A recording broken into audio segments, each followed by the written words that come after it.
vazia, e havia trevas sobre a face do abismo, mas o Espírito de Deus ele se movia sobre a face das águas. A geografia bíblica do capítulo de número 1 do livro do Gênesis é que a terra está no meio das águas, assim como um bebê no ventre da mãe, assim como um submarino no ventre das águas. O papel do Espírito é preparar a terra para mesmo receber o agir de Deus. Por isso que no versículo 3, no capítulo de número 1 do livro do Gênesis, todas as vezes que o Pai libera a palavra haja, tudo acontece, porque o Espírito ele preparou a terra. Observe esse negócio. No capítulo 1, versículo 3 do livro do Gênesis, o Pai libera a palavra haja e tudo acontece, porque o Espírito ele preparou a terra. O papel do Espírito se movimentar sobre a terra para mesmo receber o agir de Deus. Então o papel do Espírito é se movimentar sobre a terra, preparando a mesma para receber o agir de Deus. Então pega essa verdade nesta noite. Todo cristão que se diz ter o mover de Deus na sua vida, e ele tem uma dificuldade para obedecer a palavra de Deus, esse mover é poderoso.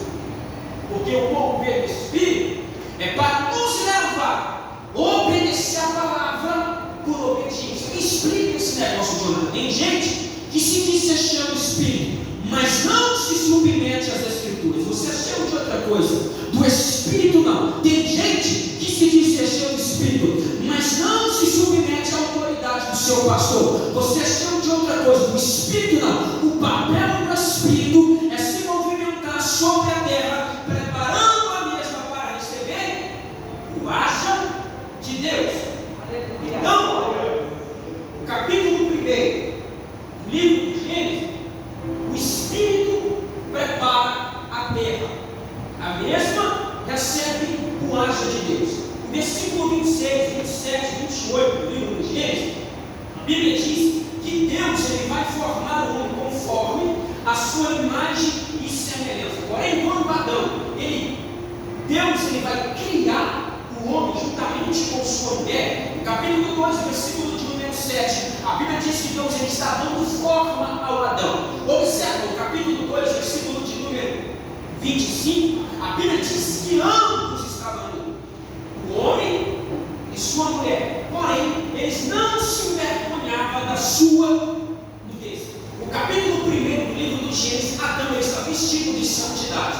Capítulo 2, versículo 25, Adão ele é perfeito. Capítulo 2, versículo 25, Adão está vestido de santidade, está com vestimenta branca. E agora, capítulo 3, versículo de número 1, a Bíblia diz que a serpente, mais astuta do que os homens, e também ela era sagaz, ela vai aparecer para ela e vai falar: não foi bem assim que Deus ele dissesse. Ele disse que você pode comer de todas as árvores, porém da árvore do bem, do conhecimento do mal, você também deve comer, porque no dia que você comer, você vai se tornar sabedora como Deus. Então observe, o capítulo 2, Adão está debaixo de uma palavra, Adão está vestido de santidade. Capítulo 2, verso 25, ele está nu, porém não se envergonha da sua nudez. Capítulo 3, ele troca essa vestimenta de santidade para uma vestimenta de pecado.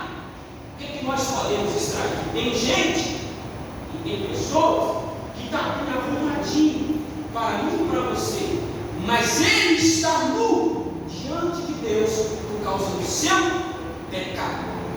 Porque o capítulo 2, Adão ele era perfeito. Capítulo 1, Adão está vestido de santidade. Capítulo 2, verso 25, a Bíblia diz que o homem e sua mulher estavam nu, porém não se envergonhava da sua nudez. Capítulo 3, versículo 7, a Bíblia diz que agora os olhos de ambos foram abertos.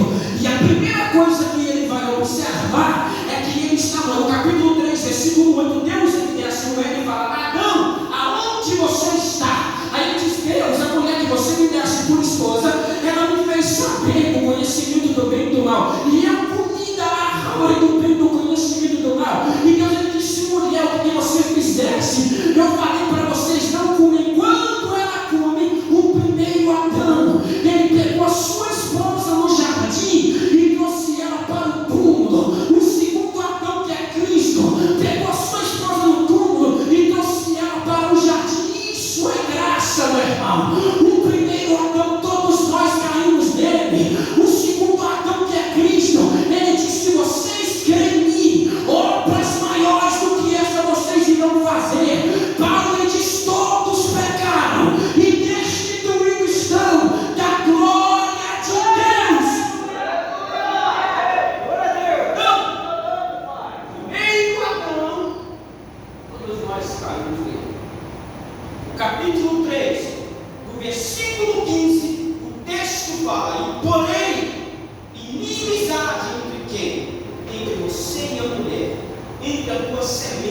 semente, esta te ferirá a cabeça, e tu lhe ferirás o calcanhar. Observa no capítulo 1 do livro de Lucas, a Bíblia diz que um anjo com o nome de Gabriel, ele vai aparecer para Maria e fala: Maria, você vai dar à luz, e você vai com o nome de um menino, chamarás Emanuel. Isaías capítulo 9. Capítulo 2, versículo de número 42, a Bíblia diz que agora o Cristo está com seus 12 anos de idade. Capítulo 3, versículo 23, a Bíblia diz que Jesus, agora ele vai começar o seu ministério com seus 30 anos de idade. Mateus capítulo 3, versículo de número 1, a Bíblia diz que naqueles dias apareceu João Batista, pregando no deserto da Judéia, e dizia: arrependei-vos, porque está próximo o reino dos céus. Esse é o referido por intermédio do profeta Isaías: voz do que clama no deserto, preparai um caminho, endireitai as suas veredas. Capítulo 3, versículo 13 do Evangelho de Jesus, escrever a Mateus.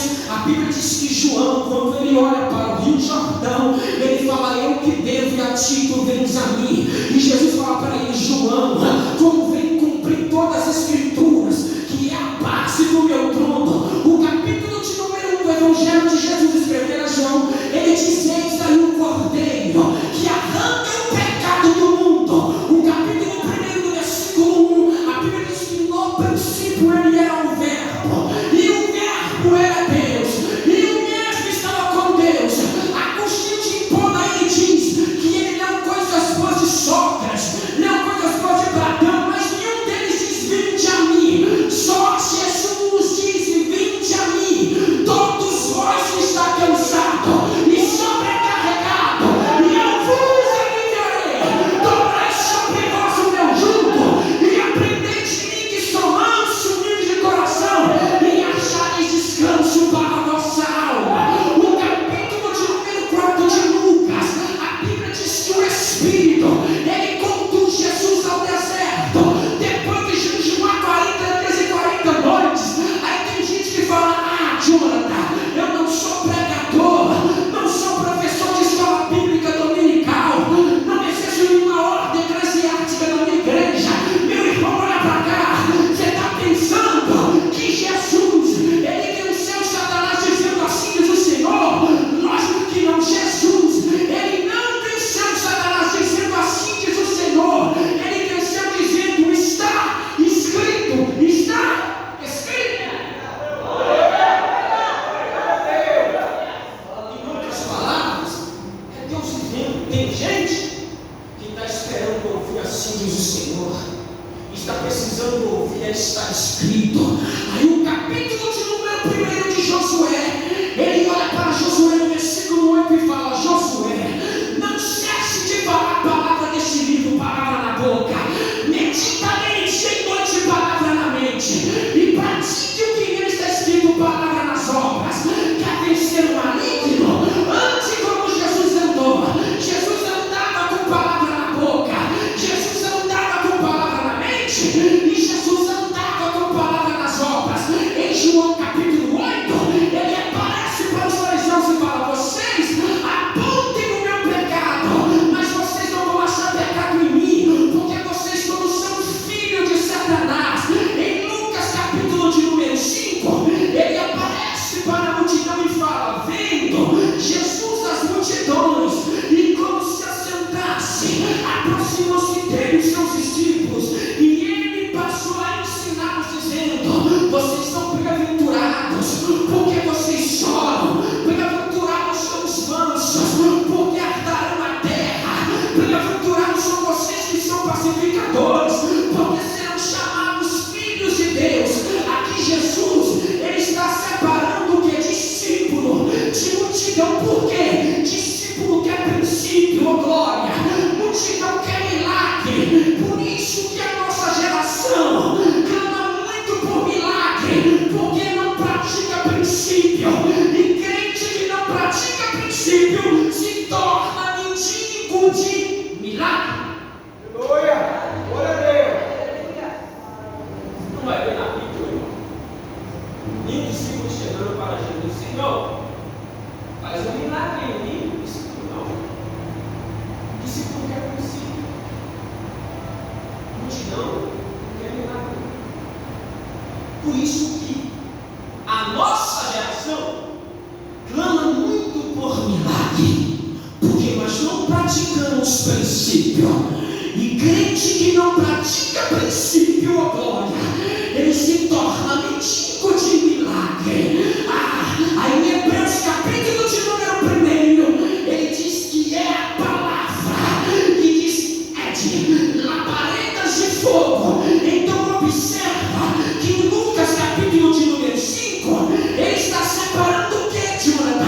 A multidão dos discípulos. Aí Paulo, ele vai aprender com Cristo, porque na igreja de Corinto, no capítulo 14, versículo 15, ele diz que farei pouso, orarei com o Espírito, mas também cantarei com entendimento. Se eu orar em outra língua, o meu Espírito ora de fato, mas a minha mente ela fica infrutífera. Uma mente infrutífera no original da sua palavra é uma mente estéril, é uma mente que não gera nada.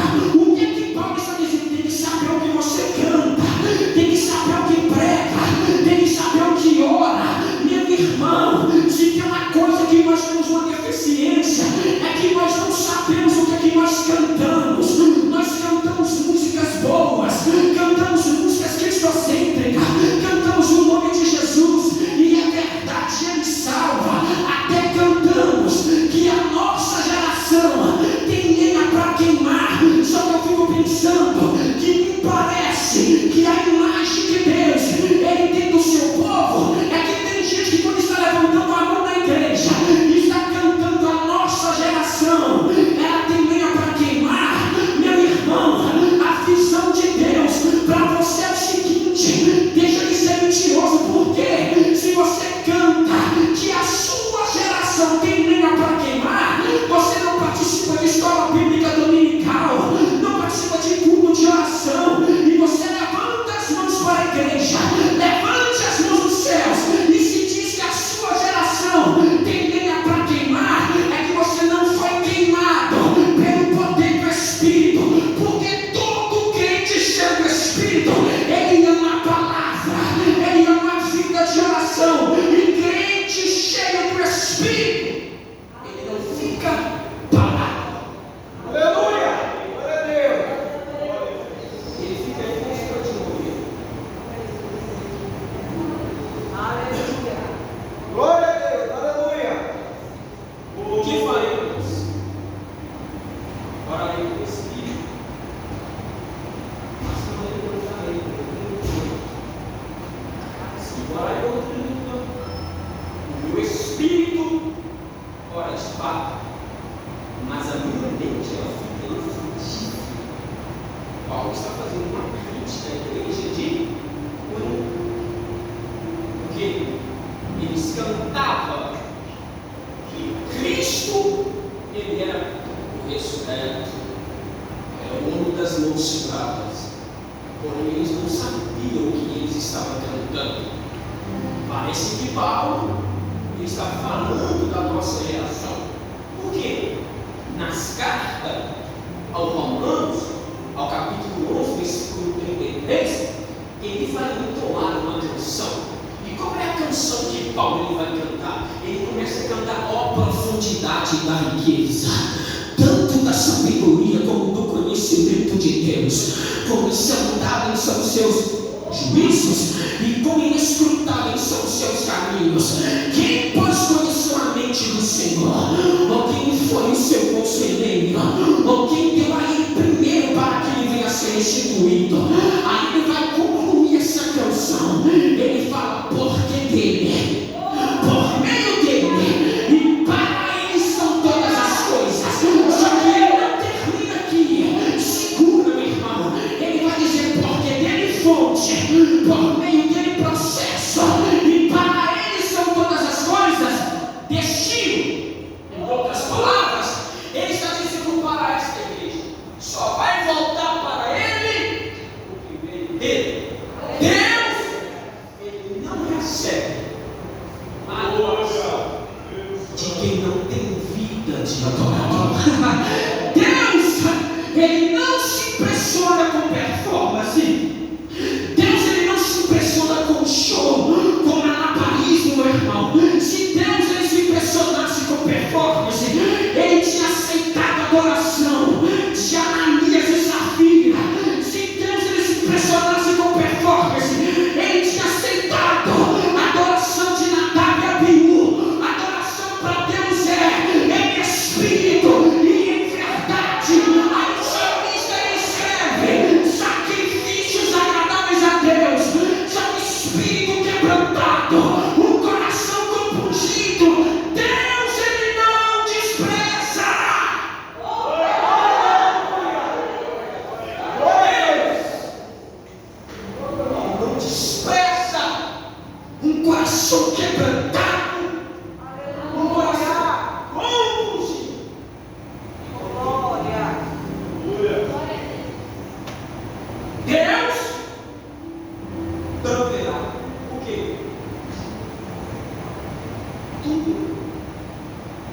Só que para Deus, Ele provê na minha vida, na sua vida, nós precisamos andar como Jesus andou. Como que Ele andava? Palavra na boca, palavra na mente, palavra nas obras. Que é vencer o Satanás. Ande como Cristo andou. Palavra na boca, palavra na mente, palavra nas obras. Isso Ele vai promover. É por isso que Paulo está fazendo o quê? Uma crítica. Não tem quanto Isaías ele vê ele, aí ele fala no capítulo 6, a partir do versículo de número 1 até o versículo de número 6, ele diz: no ano que morreu Uzias, eu vi o Senhor assentado sobre o alto e sublime trono, oh glória, e as abas das suas vestes enchiam o templo, serafins estavam por cima dele, cada um tinha 6 asas, com 2 cobriam seus pés, com 2 cobriam seu rosto, e com 2 voava, e clamava uns para os outros, dizendo: Ele é santo, Ele é poderoso, e toda a terra está cheia da sua glória, aleluia. Aí Isaías, quando ele vê, ele fala: ai de mim, Senhor, que sou homem de lábios impuros. A Bíblia diz que Deus, Ele vai enviar um anjo, e esse anjo vai pegar o teu brasa retirada do seu altar e vai colocar sobre os lábios de Isaías, aleluia. Deus, meu irmão, Ele só toca aonde nós reconhecemos que precisamos ser tocados.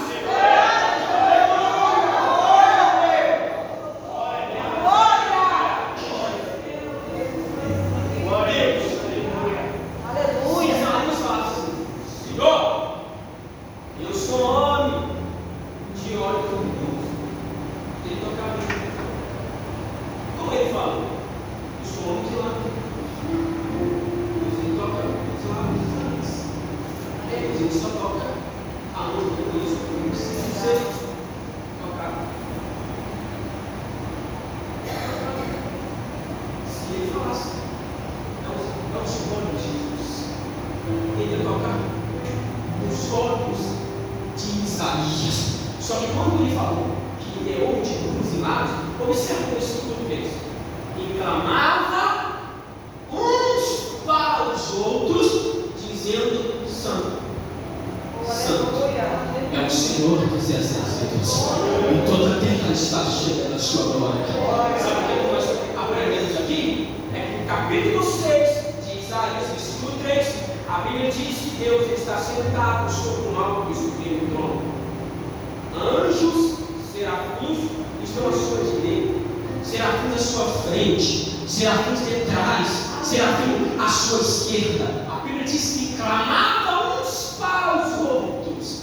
Então, meu irmão, quem não perdoa não pode adorar o Senhor Jesus, porque quanto mais você não vai com a minha cara, mais Deus se coloca na minha frente para olhar na minha cara. É o texto que diz: e clamavam que uns para os outros, e dizendo: Santo, Santo é o Senhor dos exércitos, e toda a terra está cheia da sua glória. Esse não é o problema das nossas igrejas, não é uma realidade, mas é a continuação.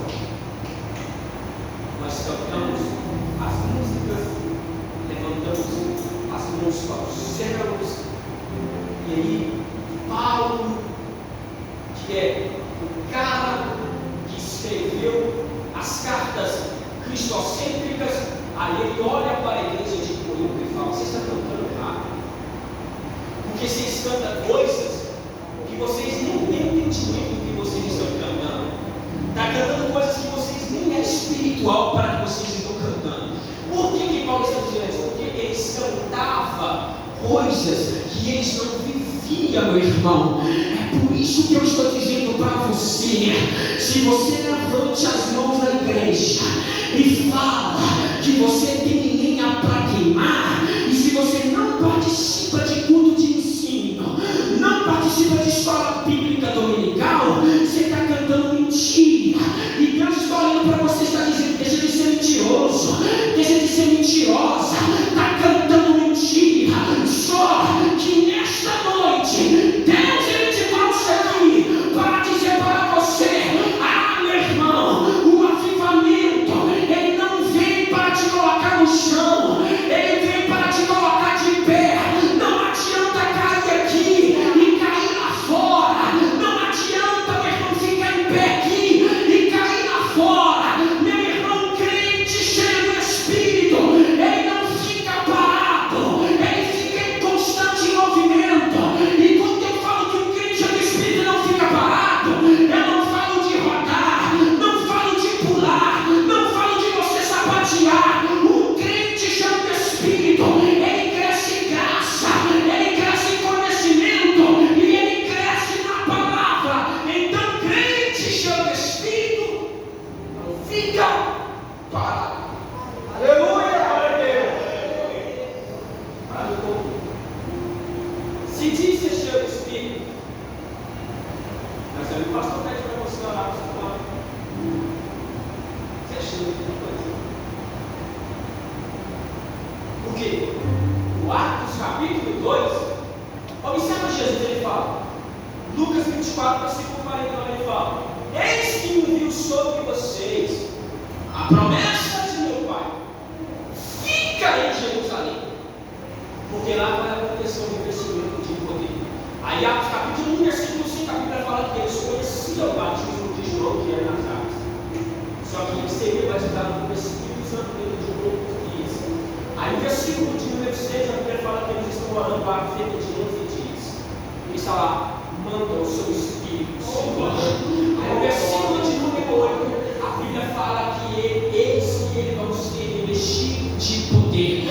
Aí Atos capítulo 2, a Bíblia diz que cumprindo-se o dia de Pentecoste, estava todos reunidos no mesmo lugar, e de repente veio do céu o som como um ventamento impetuoso, e encheu toda a casa onde todos estavam sentados.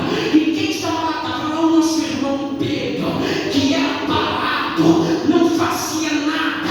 Aí quando o revestimento de poder vem, Atos capítulo 2, versículo 42, a Bíblia diz que eles perseveravam no quê?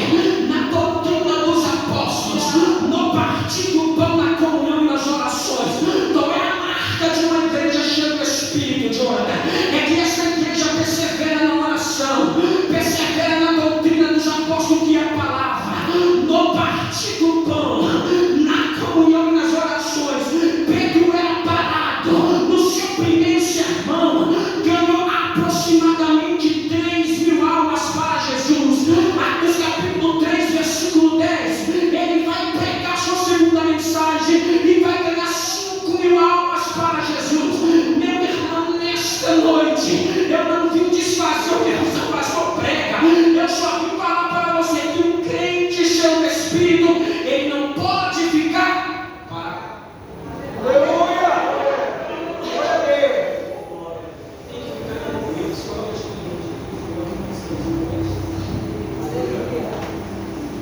Glória a Deus.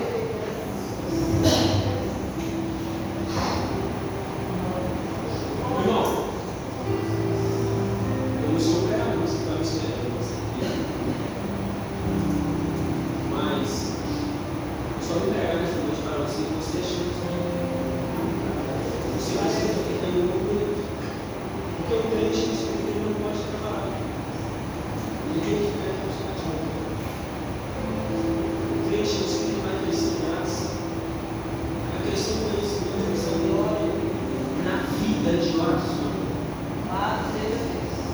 Então você precisa se movimentar. Eu quero chegar na minha casa e colocar minha cabeça no travesseiro, sair com a responsabilidade com o que eu espero para você nesta noite. Feche os seus olhos e manda você nesta noite. Pai, obrigado por esta palavra, Senhor. Continue abençoando essa igreja, esse povo. Que esse povo venha crescer na sabedoria, na graça do Senhor. Dá eles conhecimento, palavra, ó Pai. Ó Deus, que o Senhor venha abençoar esse povo. Ó Deus, que o Senhor dá esperança para aqueles que não têm. Dá alegria para aqueles que estão abatidos, ó Pai. Levanta o caído, levante o necessitado. Ó Deus, manifesta o teu favor nesta noite. Envia o teu socorro, ó Pai.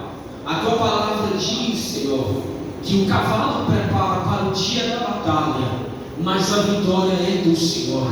Ó Deus, através do seu nome, nós podemos prosseguir, caminhar e alcançar o nosso milagre. Ó Deus, nesta noite nós estamos saindo aqui crendo que o Senhor proverá. Ó Deus, continue abençoando esta casa, abençoando esta igreja, e que o nome do Senhor seja glorificado em todas as coisas, em nome de Jesus. Amém. Amém.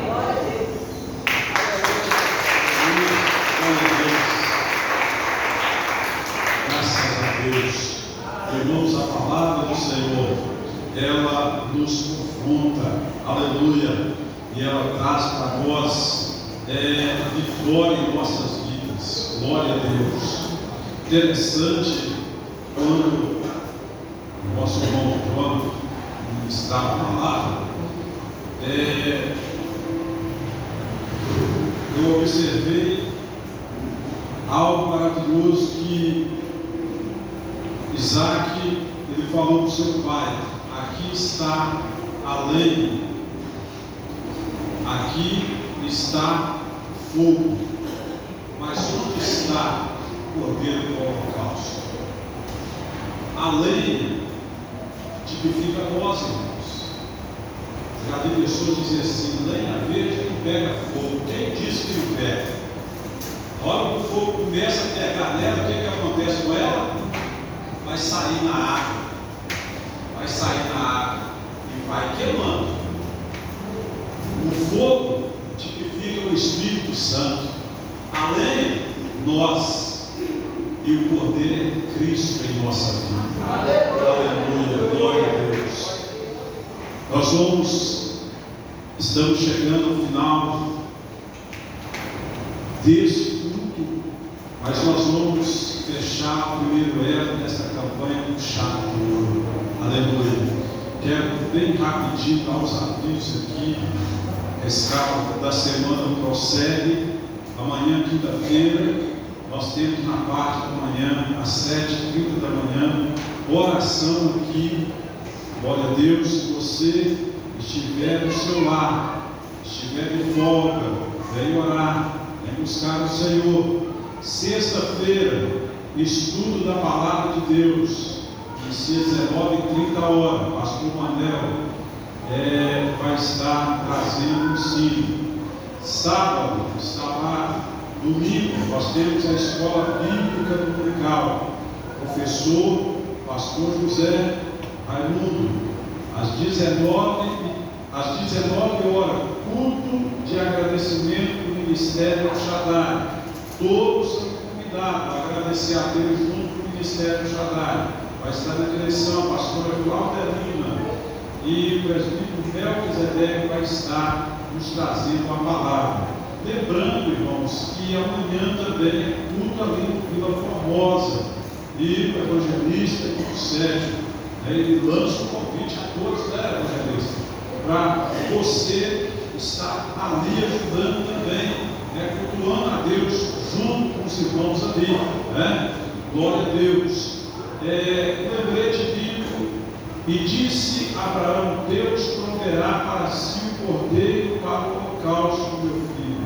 Assim caminharam ambos juntos. Gênesis 22, versículo 8. Prossegue aí na recepção, diácono Sérgio, diácono José Brás, diaconisa Dulce, diaconisa Maria de Lourdes. Coloca sobre os teus pés, aleluia.